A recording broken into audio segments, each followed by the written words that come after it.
Nothing lasts longer than a temporary solution. It is finally time to replace, at long last, the world's worst workbench. I built this out of desperation when I was still doing projects in my spare bedroom at my old house. In fact, I think it might have actually been one of my first TikTok videos ever. It served me well, but also I really fucking hated it and always wanted to build a nice one, but it just never quite made it to the top of the priority list. I roughly based the plans on a Polk workbench, which is a torsion style bench.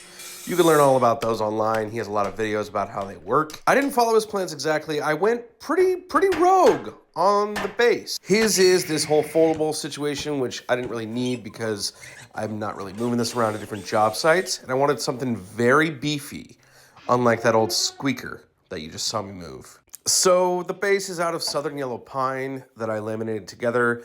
And I don't know, the southern yellow pine, I'm not sure I would use again.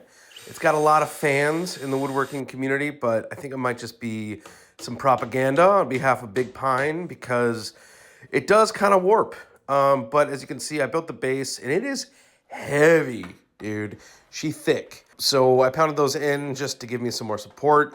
Not really sure what they're doing. They're, some thin pieces I had left over. Now this is where it gets fun.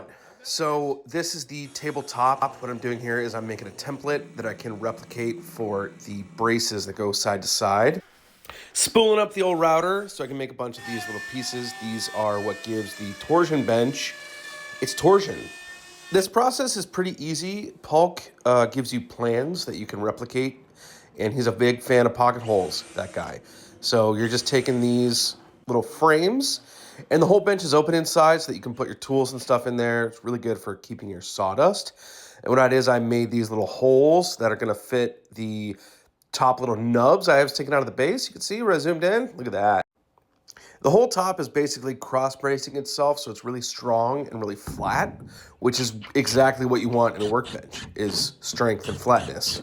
The table's not quite 4 by 8 feet, just to get rid of that factory edge on there that's never square.